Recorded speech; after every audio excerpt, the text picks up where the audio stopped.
معزز سامعین کرام، تمام قسم کی تعریفات، توصیفات، کبریائی، بڑائی، بزرگی اللہ عز و جل کے لیے لائق اور زیبا ہے، اور لاکھوں کروڑوں درود و سلام ہوں تمام ہی انبیاء کرام پر، بالخصوص میرے اور آپ کے نبی جناب محمد الرسول اللہ صلی اللہ علیہ وسلم پر۔ خطبہ مسنونہ کے بعد قرآن مقدس کی ایک آیت آپ کے سامنے تلاوت کی گئی، جس میں اللہ رب العالمین نے فرمایا وَنَبْلُوكُمْ بِالشَّرِّ وَالْخَيْرِ فِتْنَةً وَإِلَيْنَا تُرْجَعُونَ، اور ہم تمہیں خیر اور شر کے ذریعے سے آزماتے رہتے ہیں، وَإِلَيْنَا تُرْجَعُونَ، اور تم سب کے سب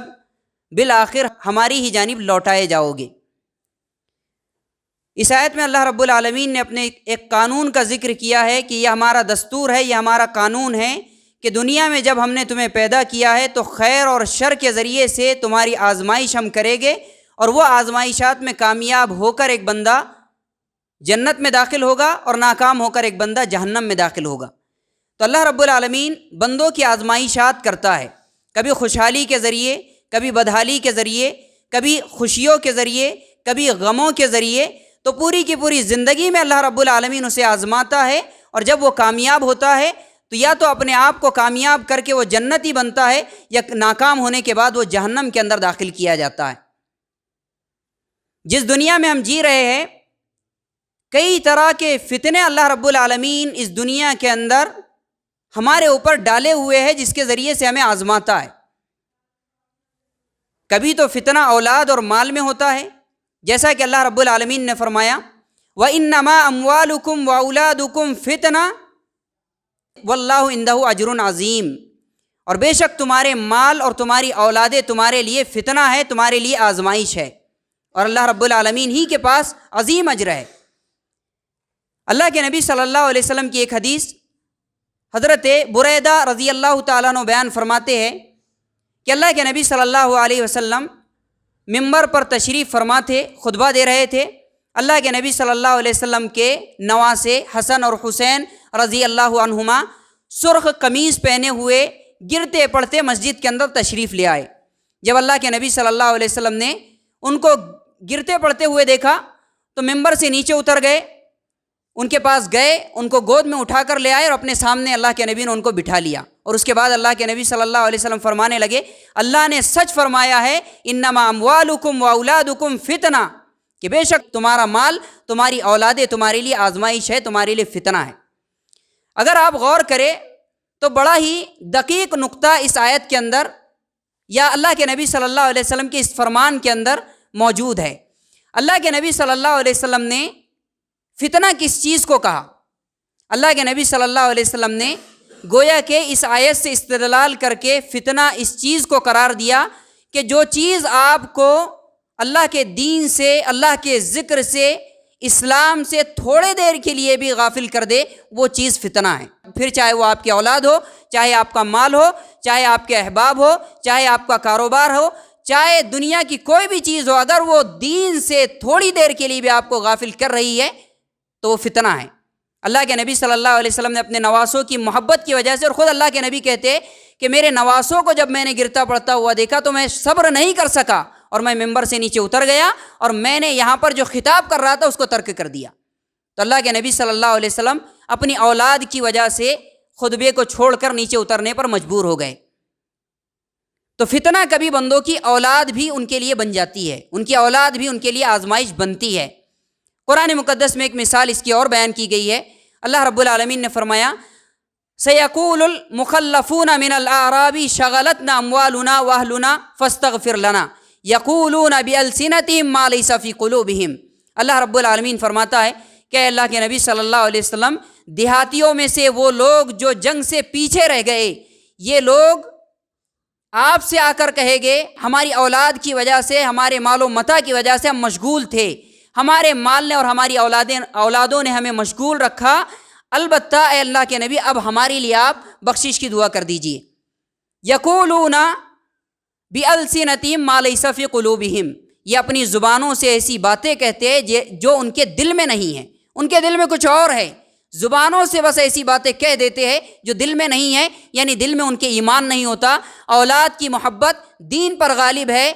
مال کی محبت دین پر غالب ہے، اور دین کی محبت ان کے دل میں نہایت ہی کم ہوتی ہے، بلکہ ہوتی ہی نہیں ہے، اولاد اور مال کے چکر میں یہ، اور اللہ کے نبی صلی اللہ علیہ وسلم کے پاس آ کر بہانے بناتے ہیں کہ ہماری مال اور ہماری اولاد کی وجہ سے ہم مشغول رہ گئے تھے، آپ استغفار کی دعا کر لیجئے۔ تو ان منافقین کو ان کے مال اور ان کی اولاد نے منافق بنایا، ان کے مال اور ان کی اولاد کے فتنے نے انہیں ان کے ایمان سے کوڑا کر دیا، منافقین کے درجے میں ان کو شامل کر دیا۔ بہت سارے فتنے شہوات کی بنا پر بھی پیدا ہوتے ہیں، شہوات کے ذریعے سے بھی اللہ رب العالمین بندوں کو آزماتا ہے۔ اللہ رب العالمین نے فرمایا زُيِّنَ لِلنَّاسِ حُبُّ الشَّهَوَاتِ مِنَ النِّسَاءِ وَالْبَنِينَ وَالْقَنَاطِيرِ الْمُقَنطَرَةِ مِنَ الذَّهَبِ وَالْفِضَّةِ وَالْخَيْلِ الْمُسَوَّمَةِ وَالْأَنْعَامِ وَالْحَرْثِ ذَلِكَ مَتَاعُ الْحَيَاةِ الدُّنْيَا وَاللَّهُ عِندَهُ حُسْنُ الْمَآبِ۔ لوگوں کے لیے عورتوں میں، ان کے بیٹوں میں، ان کے سونا اور چاندی کے خزانوں میں، یا لوگوں کے لیے عورتیں، ان کے بیٹے، سونا چاندی کے خزانے، عمدہ قسم کے گھوڑے، مال و مویشی، کھیتیوں کی محبت، ان چیزوں کی شہوات کی محبت کو اللہ نے ان کے دلوں میں مزین کر دیا ہے۔ اور پھر اللہ نے کہا ذالک متاع الحیات الدنیا واللہ عندہ حسن المآب، یہ سب دنیاوی زندگی کا ساز و سامان ہے اور بہترین ٹھکانہ اللہ رب العالمین ہی کے پاس ہے۔ یعنی ایک مومن بندے کے لیے جو اصل ٹھکانہ ہے، جو اصل راحت کی جگہ ہے، وہ اللہ رب العالمین کے پاس ہے، یعنی جنت اللہ رب العالمین کے پاس ہے۔ اگر بندہ ان فتنوں سے اپنے آپ کو بچا کر رکھے، ان فتنوں میں اگر وہ کامیاب ہو کر نکل جائے تو اللہ رب العالمین بہترین ٹھکانہ اس کو عنایت فرمائے گا، اگر وہ اپنے آپ کو فتنوں سے محفوظ رکھتے ہوئے اپنی زندگی کو گزارے۔ بعض اوقات فتنہ شبہات کا فتنہ بھی ہوتا ہے، یعنی بعض اوقات فتنے جو پیدا ہوتے ہیں وہ شبہات کے ذریعے سے بھی ہوتے ہیں، بلکہ یہ فتنے جو شبہات کے فتنے ہوتے ہیں یہ شہوات کے فتنوں سے بھی زیادہ خطرناک ہوتے ہیں، بلکہ انسان کو بڑے معمولی سے شبہات بھی اسلام سے خارج کر دیتے ہیں۔ امام بخاری رحمہ اللہ نے صحیح بخاری کتاب فضائل القرآن میں حدیث نقل فرمائی ہے، حضرت علی ابن ابی طالب رضی اللہ تعالیٰ عنہ راوی حدیث ہے، ان علی ابن ابی طالب رضی اللہ تعالیٰ عنہ قال سمعت رسول اللہ صلی اللہ علیہ وسلم یقول یاتی فی آخر الزمان قوم حدثاء الاسنان سفہاء الاحلام یقولون من خیر قول البریہ یمرکون من الاسلام کما یمرک السہم من الرمیہ لا یجاوز ایمانہم حناجرہم فَأَيْنَمَا لَقِيتُمُوهُمْ فَاقْتُلُوهُمْ فَإِنَّ قَتْلَهُمْ أَجْرٌ لِمَنْ قَتَلَ يَوْمَ الْقِيَامَةِ۔ رواہ البخاری فی کتاب فضائل القرآن۔ حضرت علی ابن ابی طالب رضی اللہ تعالیٰ عنہ فرماتے ہیں اللہ کے نبی صلی اللہ علیہ وسلم سے میں نے فرماتے ہوئے سنا کہ قیامت کے قریب یا آنے والے زمانے میں ایسی قوم ظاہر ہوگی جو نوجوان کم عقل ہوگے، یعنی کم عقل نوجوانوں کی قوم ظاہر ہوگی، جذباتی قسم کے نوجوان ہوگے، عقل سے کم کام لینے والے ہوگے، جذبات کے مطابق فیصلے کر لینے والے ہوگے۔ ایسے لوگوں کے متعلق اللہ کے نبی صلی اللہ علیہ وسلم فرماتے ہیں، اور یہ لوگ دین کی باتیں کر رہے ہوگے، یعنی اللہ کے نبی ان کے بارے میں کہتے ہیں یقولون من خیر قول البریہ، مخلوق میں سب سے بہتر شخص کے بارے میں باتیں کرے گے، یعنی اللہ کے نبی صلی اللہ علیہ وسلم کے کلام کے مطابق باتیں کرے گے، حدیثوں کے مطابق، یا مخلوق میں سارے کلاموں پر سب سے افضل کلام یعنی اللہ رب العالمین کے کلام کی تلاوتیں کر رہے ہوگی۔ بعض روایتوں میں اللہ کے نبی کا یہ بھی فرمان ہے کہ قرآن تو پڑھے گے لیکن ان کے حلق سے نیچے نہیں اترے گا۔ اور اللہ کے نبی صلی اللہ علیہ وسلم نے، امام بخاری نے اسی حدیث کے بعد ایک اور حدیث نقل فرمائی جو اسی قوم کے بارے میں ہے، اس میں اللہ کے نبی صلی اللہ علیہ وسلم فرماتے ہیں تم ان کی نمازوں کو دیکھو گے تو اپنی نمازوں کو ان کی نمازوں کے سامنے حقیر تصور کرو گے، ان کے روزوں کو دیکھو گے تو اپنے روزوں کو ان کے روزوں کے سامنے بڑے معمولی تصور کرو گے، ان کے اندر دین کا جذبہ بڑا گہرا ہوگا، دین کے لیے قربانی کے جذبات موجود ہوگے اور قربانیاں بھی دے رہے ہوگے، لیکن معاملہ کیا ہوگا؟ یمرکون من الاسلامی کما یمرک السہم من الرمیہ، دین سے اس طرح نکل چکے ہوگے جیسا کہ شکار کو پار ہو کر تیر آسانی سے نکل چکا ہوتا ہے۔ اور اس کے بعد والی حدیث میں اللہ کے نبی نے کہا کہ شکار کے پار ایسا نکل جاتا ہے کہ تیر پر شکار کے ذرات بھی موجود نہیں ہوتے، اثرات بھی موجود نہیں ہوتے، یعنی انسان اگر تیر کو اٹھا کر چیک کرے تو اس کا پر نہیں ٹیڑھا ہے، اس پر خون نہیں لگا ہوا ہے، یعنی شکار پر لگا ہے یا نہیں اس کا بھی احساس نہیں ہوتا، اتنی بھی علامت اس میں موجود نہیں ہوتی، یعنی وہ اسلام کے نام پر بس لوگوں کے درمیان میں ہوگے، لیکن اسلام سے ذرہ برابر بھی ان کا کوئی تعلق نہیں ہوگا۔ کس وجہ سے؟ فتنوں کی وجہ سے، شبہات کے فتنوں میں ایسے ملوث ہو گئے کہ ایمان سے کورے ہو گئے، فتنوں نے ان کے ایمان کو پوری طرح لوٹ لیا ہوگا، پوری طرح برباد ہو چکے ہوگے، ایمان نام کی ان کے اندر کوئی چیز نہیں ہوگی، حالانکہ نمازیں بھی پڑھ رہے، روزے بھی رکھ رہے، قرآن کی تلاوتیں بھی ہو رہی ہے، بلکہ دین کے لیے قربانیاں بھی پیش کر رہے ہیں، بعض اوقات اللہ کے راستے میں جنگ کر کے اپنی گردنیں بھی کٹانے والے ہوگے، لیکن اللہ کے نبی کہتے ہیں اسلام سے پوری طرح نکلے ہوئے ہوگے، اللہ رب العالمین ان لوگوں کی گنتی کافروں میں کرے گا۔ بلکہ اللہ کے نبی کیا کہہ رہے ہیں؟ فَأَيْنَمَا لَقِيتُمْ فَاقْتُلُوهُمْ، جہاں کہیں ان کو پانا قتل کر دینا، جو ان کو قتل کرے گا قیامت کے دن اجر کا مستحق بنے گا۔ بتائیے، یہ نماز پڑھنے والے لوگ، روزے رکھنے والے لوگ، قرآن کی تلاوت کرنے والے لوگ، اور اللہ کے نبی کہہ رہے جہاں ان کو پانا وہیں ختم کر دینا، قتل کر دینا، ایسے لوگوں کو قیامت کے دن اجر دیا جائے گا جو ان کو قتل کرے گا۔ کیا ایسے لوگ آج کے زمانے میں موجود نہیں ہیں جو جذباتی قسم کے نوجوان دین کے نام پر بہت ساری عجیب و غریب باتوں کو لے آتے ہیں؟ کوئی سائنس کے مطابق دین کو چیک کرنے میں لگا ہوا ہے، کوئی فلسفے کی بنیاد پر دین کو ٹٹول رہا ہے، کوئی دجال کا انکار کر کے بیٹھا ہوا ہے، کوئی عیسیٰ علیہ السلام کے آنے کا انکار کرتا ہے، کوئی قیامت کے معاملے میں شکوک اور شبہات لوگوں میں پھیلائے ہوئے ہیں۔ لوگ عجیب و غریب خیالات لے کر آتے ہیں، ایسے خیالات کہ ان خیالات کے معاملے میں انسان کو حقیقت کا پتہ چل جائے تو ان کا دل دہل جائے، وہ خیالات انسان کے دل میں اگر جڑ پکڑ لے تو انسان اسلام سے خارج ہو جاتا ہے۔ یہ شبہات کے فتنے معمولی فتنے نہیں ہیں، یہ اتنے بھیانک ہے کہ انسان اس کے بارے میں تصور بھی نہیں کر سکتا کہ اس کی پوری زندگی کی عبادتیں صرف ایک شبہ اور ایک شک کی بنا پر ختم ہو جاتی ہے، برباد ہو جاتی ہے، اور انسان ہاتھ ملتے رہ جاتا ہے۔ بلکہ معاملہ تو اتنا سنگین ہے کہ اگر اللہ رب العالمین ایسے لوگوں کو جہنم میں ایک مرتبہ داخل کر دے تو دوسری مرتبہ کبھی جہنم سے آزادی عطا نہ کرے، ہمیشہ جہنم میں پڑے رہے، کیونکہ جو اسلام سے خارج ہو جاتے ہیں، مرتد ہو جاتے ہیں، ایسے لوگوں کا انجام یہی ہوتا ہے کہ جہنم میں جب داخل کیے جاتے ہیں تو دوبارہ نکلنے کا راستہ ان کے پاس باقی نہیں ہوتا۔ کفر اکبر اور شرک اکبر کے مرتکب کا یہی انجام ہوتا ہے۔ کچھ فتنے ایسے بھی ہیں جو اتنے زیادہ ہو گئے کہ اللہ کے نبی صلی اللہ علیہ وسلم نے ان فتنوں کے معاملے میں یہ نصیحت امت کو کی ہے کہ ان فتنوں کے آنے سے پہلے عبادتوں میں بڑی کوشش کر لو، عبادتوں میں جتنا زور لگا سکتے ہو زور لگا لو، کیونکہ وہ فتنے جب واقع ہوگے اور وہ آپ کے سامنے آئے گے تو عبادتیں کرنے کا آپ کو موقع بھی نہیں ملے گا۔ اللہ کے نبی صلی اللہ علیہ وسلم نے جس دور کے بارے میں یہ پیشین گوئی فرمائی تھی، محسوس ہوتا ہے کہ وہ زمانہ یہی زمانہ ہے جس میں ہر طرح کے فتنے جمع ہو چکے ہیں، ہر طرح کے فتنے، جس چیز کو آپ دیکھیے، جہاں پر بھی آپ کی نظر پڑے، ایک انسان اگر گھر سے نکلتا ہے، گھر سے مسجد تک اگر وہ آتا ہے، کوئی انسان دعوے کے ساتھ نہیں کہہ سکتا کہ کسی فتنے سے وہ ٹکرا کر نہ آیا ہو۔ کیا کوئی ایسا ہے جس نے پورا دن ایسا گزارا ہو کہ اپنے گھر سے باہر نکلا، گانے کی کہیں اس کا آواز نہ آئی ہو، کسی کو لڑتے جھگڑتے نہ دیکھا ہو، کسی کو اپنے کانوں سے کسی کے منہ سے گالی نہ سنی ہو؟ انسان پورے دن میں، بلکہ اگر گھر سے مسجد تک آتا ہے تب بھی کسی نہ کسی فتنے میں ملوث ضرور ہوتا ہے۔ یہ اتنے زیادہ فتنوں کا زمانہ ہے۔ اللہ کے نبی صلی اللہ علیہ وسلم کی حدیث ہے، امام مسلم رحمہ اللہ نے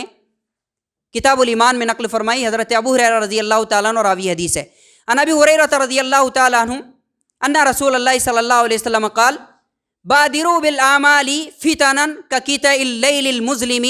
يصبح الرجل مؤمنا ويمسي كافرا او يمسي مؤمنا ويصبح كافرا يبيع دينه بعرض من الدنيا، رواہ مسلم فی کتاب الایمان۔ حضرت ابو ہریرہ رضی اللہ تعالیٰ عنہ ارشاد فرماتے ہیں، اللہ کے نبی صلی اللہ علیہ وسلم نے فرمایا، اعمال میں جلدی کرو فتنوں کے زمانے کے آنے سے پہلے، جبکہ فتنے ایسے ہو گئے جیسا کہ گھنی رات کے ٹکڑے ہوتے ہیں، گھنی رات جس میں انسان کو کچھ نظر نہیں آتا۔ ایک انسان چل رہا ہے، ہر طرف اندھیرا چھایا ہوا ہے، روشنی نظر نہیں آ رہی ہے، اور اندھیرے میں کہاں پر کانٹے ہیں اور کہاں پر گڈھا ہے اس کو پتہ نہیں، کس گڑھے میں اس کا پیر چلا جائے، کون سی کانٹے دار جھاڑیوں میں وہ پیر رکھ دے، کس کانٹے پر اور کہاں پر گندگی ہے اس کو کچھ پتہ نہیں، بس اندھیرے میں چلا جا رہا ہے۔ فتنوں کا زمانہ ایسا ہوگا کہ حق اور باطل کا لوگوں کو پتہ نہیں ہوگا، بس چلے جا رہے ہیں، پتہ نہیں کہ باطل ہے یا حق ہے، جس نے جیسا لگایا اس کے پیچھے چل دیے۔ یہ لوگوں کا معاملہ ہوگا فتنوں کے زمانے میں۔ اللہ کے نبی نے کہا فتنے ایسے ہوگے جیسا کہ رات کے اندھیروں کے ٹکڑے ہوتے ہیں، یعنی گھنی رات جس میں کچھ نظر نہ آئے اور انسان چلے جا رہا ہے، چلا جا رہا ہے، پتہ بھی نہیں کہ کہاں جا رہا ہے، نہ تو راستہ نظر آتا ہے نہ منزل نظر آتی ہے، بس اندھیرے میں قدم اٹھائے چلے جا رہا ہے۔ دین کا معاملہ ایسا ہی ہوگا، گمراہ کرنے والے لوگ قدم قدم پر بیٹھے ہوئے ہوگے، جس نے جیسا لگایا نوجوان اس کے پیچھے چلے جائیں گے، اور ان کو اس بات کی بھی پرواہ نہیں ہوگی اندھیرے میں چل رہے یا دین کی روشنی میں چل رہے۔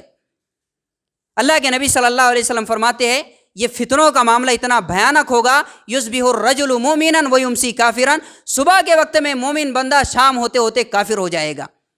یا شام کا مومن بندہ صبح ہوتے ہوتے کافر ہو جائے گا۔ یبیع دینہ بعرض من الدنیا، اپنے دین کو دنیا کے تھوڑے سے مال و متاع کے عوض میں بیچ ڈالے گا۔ تو یہ فتنوں کا زمانہ ہے، اور اس زمانے کے بارے میں اللہ کے نبی صلی اللہ علیہ وسلم نے پیشین گوئی فرمائی ہے کہ جب ایسے فتنوں کے زمانے کو پاؤ، فتنوں کے زمانے سے پہلے ہی کوشش کر لو کہ جتنی عبادتیں آپ کر سکتے ہو کر لو، کیونکہ فتنوں کے زمانے میں ایک بندہ عبادتیں تو کر رہا ہوگا لیکن اس کو خود پتہ نہیں ہوگا میں مومن بن کے عبادت کر رہا ہوں یا کافر بن کے عبادت کر رہا ہوں، اس کی ساری عبادتیں برباد ہو جائے گی اور اس بات کا اس کو احساس تک نہیں ہوگا۔ ایک حدیث امام بخاری رحمہ اللہ نے کتاب الفتن میں نقل فرمائی، حضرت ام سلمہ رضی اللہ تعالیٰ عنہ راویہ حدیث ہے۔ ان ام سلمہ رضی اللہ عنہا زوج النبی صلی اللہ علیہ وسلم قالت استيقظ رسول اللہ صلی اللہ علیہ وسلم لیلۃ فزعا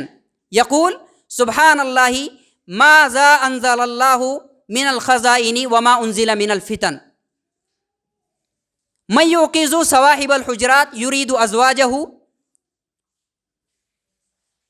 کئی یصلینا رب کاسیۃ فی الدنیا عاریۃ فی الآخرہ، رواہ البخاری فی کتاب الفتن۔ ام سلمہ رضی اللہ تعالیٰ عنہ جو اللہ کے نبی صلی اللہ علیہ وسلم کی بیوی ہے، بیان فرماتی ہے کہ اللہ کے نبی صلی اللہ علیہ وسلم ایک مرتبہ رات میں گھبرا کر اٹھے، اور اٹھتے ہی اللہ کے نبی فرمانے لگے سبحان اللہ، کتنے خزانے اللہ رب العالمین نے آج کی رات آسمان سے نازل فرمائے، اور کتنے فتنے اللہ رب العالمین نے آج زمین میں نازل فرمائے ہیں۔ اور اس کے بعد اللہ کے نبی صلی اللہ علیہ وسلم کہنے لگے من یوقظ صواحب الحجرات یرید ازواجہ، اپنی بیویوں کی مراد لیتے ہوئے، یعنی اللہ کے نبی کہہ رہے کون ہے جو ان حجرے والیوں کو اٹھا دے، اور مراد لے رہے تھے کہ میری بیویوں کو کون ہے جو اٹھا دے، کئی یصلینا، تاکہ وہ نمازوں کی پابندی کرے، تاکہ وہ نمازیں پڑھ لے، تہجد کی نماز وہ ادا کر لے، رب کاسیۃ فی الدنیا عاریۃ فی الآخرہ، کیونکہ بہت ساری دنیا میں لباس پہنی ہوئی عورتیں قیامت کے دن میں برہنہ ہوگی فتنوں میں ملوث ہونے کی وجہ سے۔ اللہ کے نبی صلی اللہ علیہ وسلم نے اس میں بڑی اہم تعلیم ہمیں یہ سکھلائی ہے کہ فتنوں سے بچنے کے لیے، فتنوں کے شر سے محفوظ رہنے کے لیے نمازوں کی پابندی کی جائے۔ اللہ کے نبی صلی اللہ علیہ وسلم نے فتنوں کا جب ذکر کیا تو اپنی بیویوں سے متعلق کیا کہا؟ کون ہے جو ان کو اٹھائے؟ کئی یصلینا، تاکہ نمازیں پڑھ لے، یعنی فتنے نازل ہوئے ہیں، اگر یہ نمازیں پڑھ لیتی ہے، نمازوں کی بدولت اللہ رب العالمین فتنوں کے شر سے ان کو محفوظ رکھے گا، ان کو بچا لے گا۔ تو فتنوں کے زمانے میں ایک عمل کا ہمیں یہ پتہ چلا کہ نمازوں کی پابندی فتنوں سے بچنے کا بڑا اہم ذریعہ ہے۔ اللہ رب العالمین فتنوں سے ایسے بندوں کو بچاتا ہے جو بندے نماز کی پابندی کرتے ہیں، راتوں میں اٹھ کر اللہ رب العالمین کو راضی کرنے کے لیے تہجد کی پابندی کرتے ہیں۔ تو اللہ کے نبی صلی اللہ علیہ وسلم نے ایسے کئی طرح کے فتنوں کے بارے میں پیشین گوئی فرمائی ہے جو لوگوں کے ایمان کو بری طریقے سے برباد کر کے رکھ دیتے ہیں اور انسان کو اس کا احساس تک نہیں ہوتا۔ بعض اوقات اللہ رب العالمین فتنے اس وجہ سے بھی نازل کرتا ہے تاکہ وہ مومن بندے کے ایمان کو چیک کرے، مومن بندے کے ایمان کی آزمائش کرے کہ واقعی میرا بندہ جب مومن ہے تو اپنے ایمان میں کامل ہے یا نہیں، اپنے ایمان کے معاملے میں سچا ہے یا نہیں، یا صرف منہ کی باتیں ہیں، صرف اپنی زبان سے مومن ہے، یا پھر یہ اپنے آزمائش میں بھی کامیاب ہو کر اپنے ایمان کا ثبوت دیتا ہے یا نہیں۔ اللہ رب العالمین نے قرآن مقدس میں فرمایا احسب الناس ان یترکوا ان یقولوا آمنا وهم لا یفتنون وَلَقَدْ فَتَنَّا الَّذِينَ مِن قَبْلِهِمْ فَلَيَعْلَمَنَّ اللَّهُ الَّذِينَ صَدَقُوا وَلَيَعْلَمَنَّ الْكَاذِبِينَ۔ کیا لوگوں نے یہ گمان کر رکھا ہے کہ ان کے اس کہنے کی بنا پر کہ ہم ایمان لے آئے ہم ان کو بغیر آزمائش کے ہی چھوڑ دیں گے؟ یعنی جب انہوں نے کہا کہ ہم ایمان لے آئے تو لازم ہے کہ ان کا ایمان، ان کے یہ کہنے کی بنا پر ان کا یہ کہنا اس بات کا تقاضا کرتا ہے کہ اس کی آزمائش بھی کی جائے، وہ اپنی بات میں سچے ہیں یا نہیں۔ جب وہ ایمان والے ہیں اور کہتے ہیں کہ ہم ایمان والے ہیں تو پھر ہم ان کو آزمائیں گے واقعی وہ سچے ہیں یا نہیں اپنی بات میں۔ وَلَقَدْ فَتَنَّا الَّذِينَ مِن قَبْلِهِمْ، اور اس سے پہلے کے لوگوں کو بھی ہم نے آزمایا تاکہ اللہ رب العالمین جان لے ان میں سے سچا کون ہے اور جھوٹا کون ہے۔ تو اللہ رب العالمین فتنے نازل کرتا ہے، مصیبتیں لے کر آتا ہے، پریشانیاں مومن بندوں پر ڈالتا ہے تاکہ ان کو آزمائے یہ اپنے ایمان کے معاملے میں سچے ہے یا جھوٹے ہے۔ حضرت خباب ابن عرط رضی اللہ تعالیٰ عنہ، جب مشرکین مکہ نے مسلمانوں کے اوپر انتہائی درجے کا ظلم کیا تو حضرت خباب ابن عرط رضی اللہ تعالیٰ عنہ اللہ کے نبی کے پاس آئے۔ اللہ کے نبی کعبے کے سائے میں چادر سے ٹیک لگا کر لیٹے ہوئے تھے۔ اللہ کے نبی سے آ کر کہہ رہے الا تستنصر لنا الا تدعو لنا، اے اللہ کے رسول آپ ہمارے لیے مدد کیوں نہیں مانگتے، آپ ہمارے لیے دعا کیوں نہیں کرتے؟ اللہ کے نبی صلی اللہ علیہ وسلم فرمانے لگے، اللہ کے نبی کیا فرما رہے؟ تم جلد بازی سے کام لینے والے ہو، تم جلد بازی سے کام لے رہے ہو۔ اس سے پہلے کہ لوگوں کا معاملہ تو یہ تھا کہ اگر کوئی بندہ اپنے ایمان کا اعلان کرتا تو اس کو زمین میں گڑھا کھود کر آدھا گاڑا جاتا، اس کے بعد ایک آرا لا کر اس کے سر پر رکھ کر اس کے 2 ٹکڑے کر دیے جاتے۔ کچھ بندوں کو لوہے کی کنگھیوں سے ان کے جسم کو داغا جاتا، ان کے جسموں میں لوہے کی کنگھیوں کو داخل کر کے ان کے گوشت کو ان کی ہڈیوں سے نکال دیا جاتا، تب بھی ان کی یہ آزمائشات ان کو ایمان سے نہیں پھیر پاتی، وہ اپنے ایمان پر قائم رہتے۔ لیکن تمہارا معاملہ میں دیکھ رہا ہوں کہ تم جلد بازی سے کام لے رہے ہو، تھوڑی بہت مصیبتیں بھی تمہیں ایمان کے لیے برداشت نہیں ہو رہی ہے۔ اللہ کے نبی صلی اللہ علیہ وسلم نے انہیں اطمینان دلایا، آنے والا وقت انشاءاللہ ایسا ہوگا کہ ایک بندہ صنعا سے لے کر حضر موت تک کا سفر کرے گا، اسے اپنی بکریوں کے معاملے میں بھیڑیا کا تک خوف نہیں ہوگا، بڑی آسانی سے امن و امان کے ساتھ وہ سفر کر جائے گا۔ اللہ کے نبی صلی اللہ علیہ وسلم نے اپنے صحابہ کو یہی تعلیم دی کہ مصیبتیں جب ان کے اوپر آتی ہے تو یہ آزمائشات ہوتی ہے، یہ فتنہ ہوتی ہے، یہ اللہ رب العالمین کی جانب سے ان کو آزمایا جاتا ہے۔ اگر وہ کامیاب ہو کر نکل گئے تو دنیا کی بھی کامیابی کو حاصل کرتے ہیں، آخرت کی بھی کامیابی اللہ رب العالمین ان کو عطا فرماتا ہے۔ تو مومن بندوں کو اللہ رب العالمین بعض اوقات فتنوں کے ذریعے سے آزماتا ہے کہ اپنے ایمان میں پختہ ہے یا ایمان میں پختہ نہیں ہے۔ کچھ فتنے ایسے بھی ہوتے ہیں جو صرف برے لوگوں پر نہیں آتے، وہ اچھے خاصے مومن بندوں کو بھی اپنے چپیٹ میں لے لیتے ہیں۔ وَاتَّقُوا فِتْنَةً لَا تُصِيبَنَّ الَّذِينَ ظَلَمُوا مِنكُمْ خَاصَّةً وَاعْلَمُوا أَنَّ اللَّهَ شَدِيدُ الْعِقَابِ، ڈرو ان فتنوں سے جو تم میں سے صرف مخصوص لوگوں پر نہیں آئے گے بلکہ بہت سارے لوگوں کو اپنی چپیٹ میں لے گے، اور بے شک اللہ رب العالمین شدید العقاب، سخت پکڑ کرنے والا ہے۔ یعنی ایسے فتنے بھی لوگوں کے اوپر ڈالے جائیں گے جو صرف عام لوگوں کو اپنی چپیٹ میں نہیں لے گے، بلکہ اللہ رب العالمین کہتا ہے کہ بہت سارے اچھے خاصے لوگ بھی، مومن لوگ بھی اس چپیٹ میں آ جائیں گے۔ بعض اہل علم نے کہا اس سے مراد زلزلے ہے، آسمان سے بارش کا زیادہ ہو جانا ہے، یا آسمان میں بارش کا روک لیا جانا ہے، جس میں برے لوگ بھی ملوث ہوتے ہیں، برے لوگ بھی اس کی تکلیف کو محسوس کرتے ہیں اور اچھے لوگ بھی اس کی پریشانیوں کو جھیلتے ہیں۔ بعض اہل علم نے کہا کہ اس سے مراد دعوت و تبلیغ کا بند کر دینے کی وجہ سے آنے والا عذاب ہے۔ امر بالمعروف اور نہی عن المنکر کو چھوڑ دینے کے نتیجے میں جب اللہ رب العالمین برے لوگوں کو عذاب دیتا ہے تو اچھے لوگوں کو بھی اس کے چپیٹ میں لے لیتا ہے، اور اس عذاب میں یہ لوگ بھی ملوث ہو جاتے ہیں، تاکہ اللہ رب العالمین ان کو جو ذمہ داری دی تھی کہ یہ برے لوگوں کو سدھارنے کی کوشش کرے اور انہوں نے یہ ذمہ داری ادا نہیں کی، اس ذمہ داری کے ادا نہ کرنے کے نتیجے میں ان کو سزا دیتا ہے۔ تو کچھ فتنے ایسے بھی ہوتے ہیں جو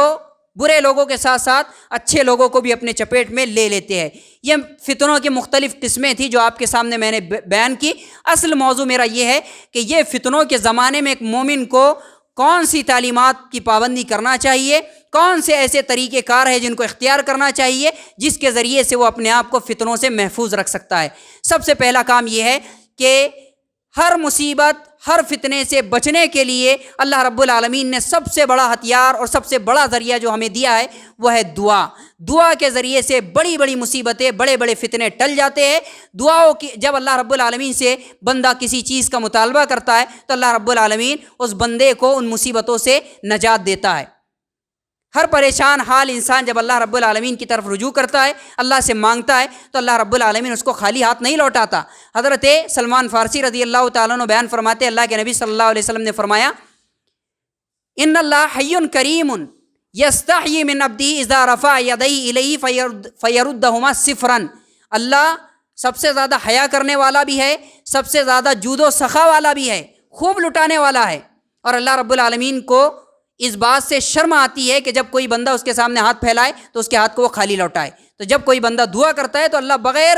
دیے اس کو خالی ہاتھ نہیں لوٹاتا، اس کو اللہ دے کر ہی رہتا ہے. تو فتنوں کے زمانے میں انسان کو دعاؤں کی کثرت کرنا چاہیے، ہمیشہ اپنے آپ کی ہدایت کی دعا کرنا چاہیے، فتنوں سے اپنے آپ کو بچنے کے لیے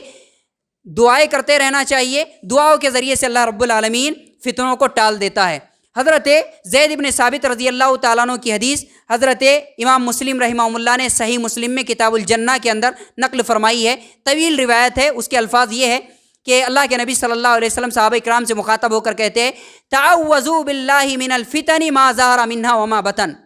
اللہ سے پناہ مانگو فتنوں سے، چاہے وہ ظاہر ہو چاہے وہ چھپے ہوئے ہو.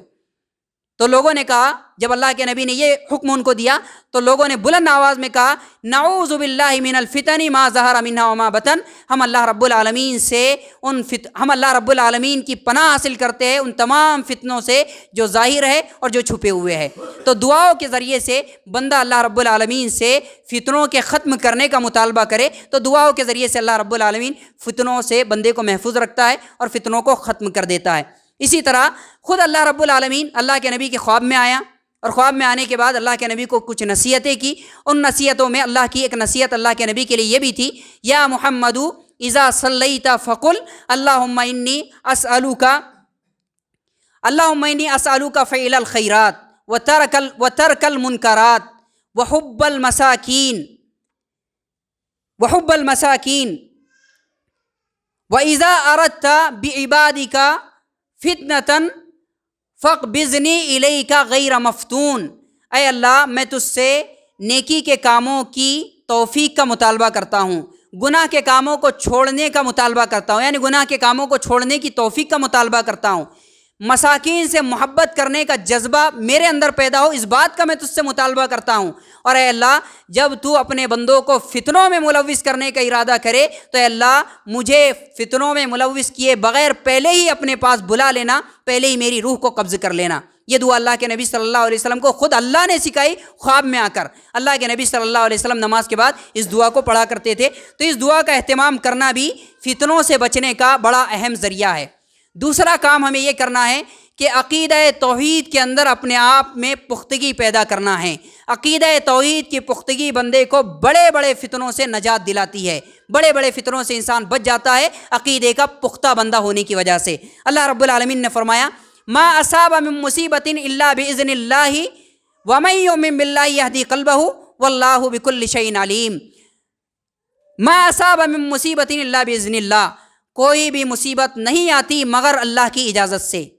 بندے پر کوئی بھی فتنہ آئے، کوئی بھی مصیبت آئے، کوئی بھی پریشانی آئے، وہ اللہ کی اجازت کے بغیر، اللہ کی منشا کے بغیر بندے تک پہنچ ہی نہیں سکتی. اللہ کا ارادہ تھا، اس وجہ سے وہ بندہ فتنے میں ملوث ہوا. تو ظاہر سی بات ہے جس ذات نے آپ کو فتنے میں ملوث کیا ہے اسی ذات سے آپ مطالبہ کریں، وہی ذات تمہیں فتنوں سے بچا سکتی ہے. تو اللہ رب العالمین کے بارے میں جب بندے کا یہ عقیدہ بن جائے کہ سارے نقصانات کا مالک اللہ ہے، سارے فائدے کا مالک اللہ ہے، کسی کو فائدہ پہنچتا ہے وہ بھی اللہ کی منشا اور اس کی مرضی سے، کسی کو نقصان پہنچتا ہے وہ بھی اللہ کی مرضی اور اس کی منشا سے پہنچتا ہے. تو کوئی بھی بندہ اللہ کو چھوڑ کر کسی غیر کے در پر نہیں جائے گا،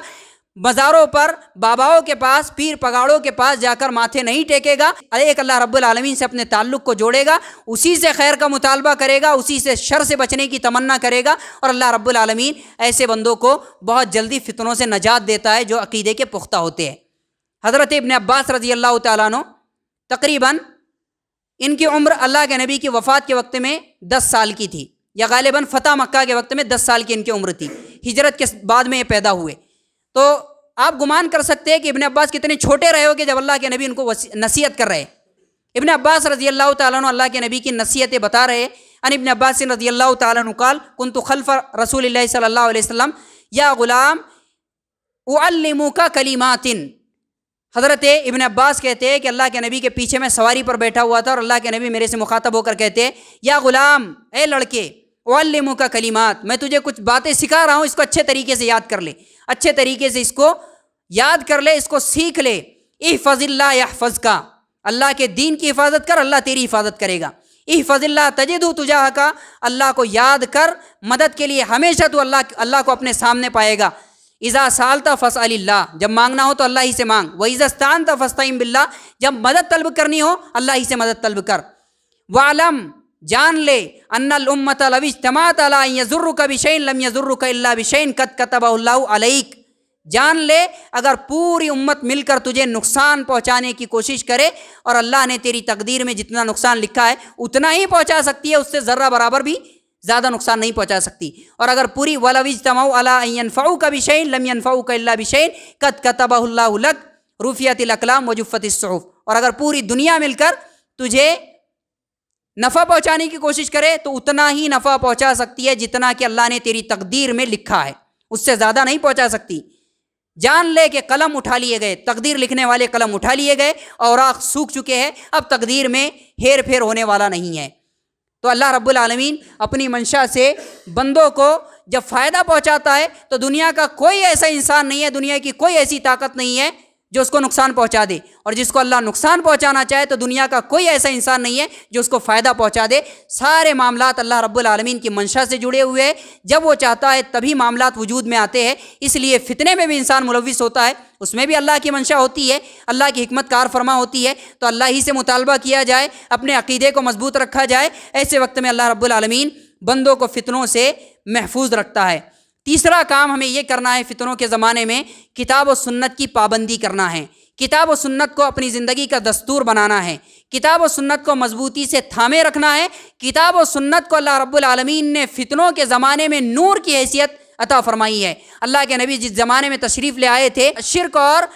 کفر کا فتنہ موجود تھا، اندھیروں میں اللہ کے نبی جب تشریف لے آئے، اس کتاب کے نور سے اللہ رب العالمین نے پورے عرب کو فتنے سے نجات دیا، پورے کے پورے عرب کو اللہ نے فتنے سے باہر نکالا۔ اللہ رب العالمین فرماتا ہے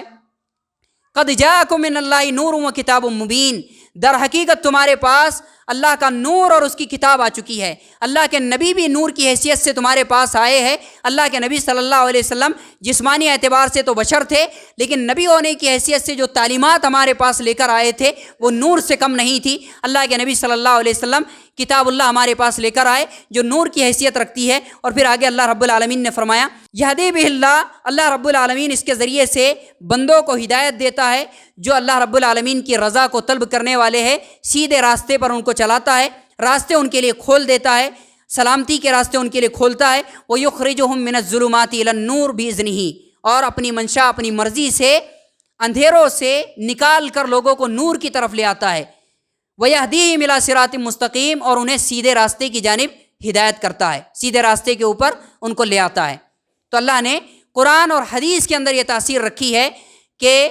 وہ بندوں کو فتنوں کے زمانے میں نور کی طرح، جیسا کہ ایک اندھیرے میں چلنے والے بندے کے ہاتھ میں ٹارچ ہوتا ہے، وہ روشنی کا سہارا لے کر سیدھے راستے پر چلتا رہتا ہے۔ یہ کتاب و سنت کو اللہ نے فتنے کے زمانے میں نور کی حیثیت عطا کی ہے۔ یہ کتاب و سنت کی تعلیمات کے مطابق انسان اگر چلے، فتنوں سے بچا رہے گا، فتنوں میں ملوث نہیں ہوگا، اپنے ایمان کو بچاتا ہوا چلے گا۔ تو کتاب و سنت کی پابندی کرنا یہ انسان کے ایمان کی حفاظت کے لیے ضروری ہے۔ سنن ابی داؤد میں امام ابو داؤد رحمۃ اللہ علیہ نے کتاب السنہ میں حدیث نقل فرمائی ہے، اللہ کے نبی صلی اللہ علیہ وسلم نے صحابہ کرام کو مخاطب ہو کر کچھ نصیحتیں فرمائی۔ اوصیکم بتقوی اللہ والسمع والطاعۃ وان عبدا حبشیا فإنه من يعش منكم بعدي فسيرى اختلافا كثيرا فعليكم بسنتي وسنة الخلفاء المهديين الراشدين فتمسكوا بها وعضوا عليها بالنواجذ وإياكم ومحدثات الأمور فإن كل محدثة بدعة وكل بدعة ضلالة۔ اللہ کے نبی صلی اللہ علیہ وسلم نے صحابہ سے کہا میں تمہیں نصیحت کرتا ہوں کہ اللہ رب العالمین سے ڈرتے رہو، اللہ کے تقوی کو تھامے رکھو، کبھی اللہ کا خوف اپنے دل سے جدا نہ ہونے دو، اور میں اس بات کی بھی تمہیں وصیت کرتا ہوں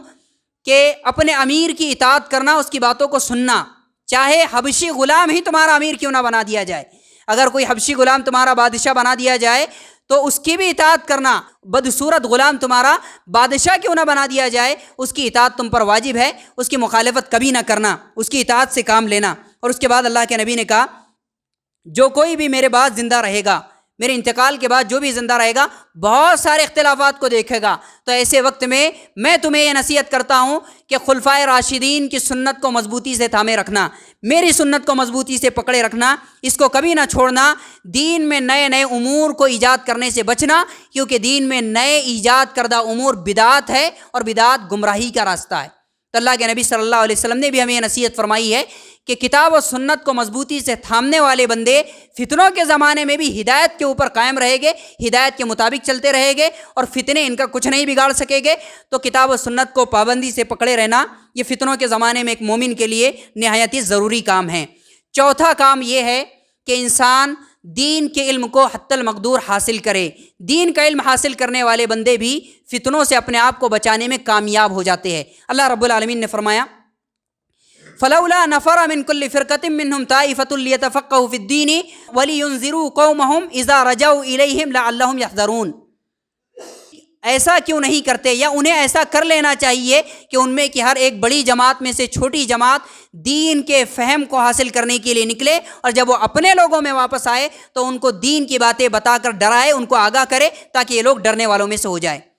تو اللہ رب العالمین نے یہ تعلیم ہمیں دی ہے کہ ہر جماعت میں سے چند بچوں کو عالم بنانا چاہیے، چند ایسے علماء کو تیار کرنا چاہیے جو جماعت کو لے کر چلے۔ جہاں پر اختلافات پیدا ہو وہ علماء مل کر اختلافات کا حل نکالے، جماعت کو ٹوٹنے سے بچائے، فتنوں میں ملوث ہونے سے بچائے۔ یہ اللہ رب العالمین کی ہر بندوں کو، ہر جماعت کے لیے تعلیم ہے کہ ہر جماعت میں سے کچھ لوگ تو نکلنا چاہیے جو دین کے لیے اپنے آپ کو وقف کرے، دین کے علم کو حاصل کرے، دین کی گہری سمجھ کو حاصل کرے، اختلافات کے معاملے میں وہ ڈٹے رہے اور فتنوں کو ختم کرنے کی کوشش کرتے رہے۔ شیخ الاسلام ابن تیمیہ رحمۃ اللہ علیہ نے شیخ عبد القادر جیلانی رحمۃ اللہ علیہ کا واقعہ اپنی کتاب الوسیلہ کے اندر نقل فرمایا ہے، جس سے یہ معلوم ہوتا ہے کہ علم انسان کو گمراہ ہونے سے کس قدر بچا لیتا ہے۔ شیخ الاسلام ابن تیمیہ رحمۃ اللہ علیہ فرماتے ہیں کہ شیخ عبد القادر جیلانی رحمۃ اللہ علیہ خود اپنا واقعہ بیان کرتے ہیں کہ میں نے دیکھا ایک مرتبہ رات کے وقت میں بیٹھ کر تعلیم حاصل کر رہا تھا، یا کچھ مشغولیت میں وہ بیٹھے ہوئے تھے، تو اچانک آسمان پر میں نے دیکھا کہ ایک تخت ہے اور اس کے اوپر نور چمک رہا ہے، اور وہاں سے مجھے آواز آ رہی ہے کہ اے عبد القادر جیلانی، میں نے تیرے لیے وہ ساری کی ساری چیزوں کو حلال کر دیا جو اس سے پہلے لوگوں کے لیے حرام تھی۔ زنا، سود خوری، شراب نوشی، یہ جو بھی چیزیں اللہ نے شریعت میں حرام کی ہے، تو وہ کہہ رہا ہے میں تیرا رب ہوں اور تیرے لیے وہ ساری چیزوں کو حلال کر دے رہا ہوں جو میں نے لوگوں کے لیے حرام کی ہوئی ہے، وہ ساری چیزیں تیرے لیے آج سے حلال ہے۔ عبد القادر جیلانی رحمۃ اللہ علیہ مخاطب ہوئے اور کہنے لگے کیا تو وہی رب ہے جس کے علاوہ کوئی معبود نہیں، جس کا کوئی شریک نہیں؟ تو وہ خاموش ہو گیا، یعنی وہ شیطان تھا۔ اور عبد القادر جیلانی رحمۃ اللہ علیہ اس سے مخاطب ہو کر کہنے لگے کہ اے اللہ کے دشمن یہاں سے دور ہو جا، اور کہتے ہیں کہ یہ فتنے سے میں بچ گیا۔ ان کے شاگرد ان سے پوچھنے لگے کہ ذرا بتائیے آپ کو کون سی چیز نے اس چیز سے بچائی؟ شیطان نے اس سے پہلے ایک اور بات کہی، جانے سے پہلے شیطان کیا کہتا ہے؟ شیطان نے کہا اے عبد القادر، تو اپنی فقاہت اور اپنے علم کی بدولت بچ گیا، ورنہ اسی کرشمے کو دکھا کر میں 70 شیوخ کو گمراہ کر چکا ہوں، 70 عالموں کو گمراہ کر چکا تھا۔ شیخ الاسلام ابن تیمیہ رحمۃ اللہ علیہ ان کے بارے میں آگے فرماتے ہیں کہ جب ان کے شاگردوں نے ان سے پوچھا کہ ذرا بتائیے آپ کو کون سی چیز نے اس فتنے میں ملوث ہونے سے بچایا، تو انہوں نے کہا کہ میں جانتا تھا، میرے پاس اس بات کا علم تھا کہ اللہ کے نبی کی شریعت حتمی ہے جو قیامت تک کسی کے لیے بدلنے والی نہیں ہے، جس کے لیے جو چیز حلال ہے وہ حلال ہے، جس کے لیے جو چیز حرام ہے وہ حرام ہے، قیامت تک یہ بدلنے والی نہیں ہے۔ ایک بات تو یہ تھی، اور دوسری بات یہ تھی کہ اس نے مجھ سے یہ نہیں کہا کہ میں اللہ ہوں جس کے علاوہ کوئی معبود نہیں، اس نے کہا میں تیرا رب ہوں، اور رب تو مالک کو بھی کہا جاتا ہے، بادشاہ کو بھی رب کہا جاتا ہے، تو اس نے کہا میں تیرا رب ہوں۔ تو اگر وہ یہ کہتا کہ میں اللہ ہوں جس کے علاوہ کوئی معبود نہیں تو اور بھی بڑا جھوٹ ہوتا، لیکن ایک بات تو میرے سمجھ میں آئی کہ اس نے یہ بات نہیں کہی، تو مجھے یہ یقین ہو گیا کہ یہ اللہ تو نہیں ہو سکتا، البتہ یہ شیطان ہے جو مجھے فتنے میں ملوث کرنا چاہتا ہے۔ تو شیخ الاسلام ابن تیمیہ رحمۃ اللہ علیہ ان کے بارے میں لکھتے ہیں کہ علم سے فتنے میں ملوث ہونے سے بچ گئے، ورنہ 70 عالموں کو شیطان اسی فتنے کی وجہ سے بہکا چکا، گمراہ کر چکا۔ تو اس واقعے میں بھی ہمارے لیے یہ عبرت ہے کہ علم بندوں کو فتنوں سے بچا لیتا ہے، علم حاصل کرنے کی کوشش کرتے رہنا چاہیے، اور علم کے معاملے میں بھی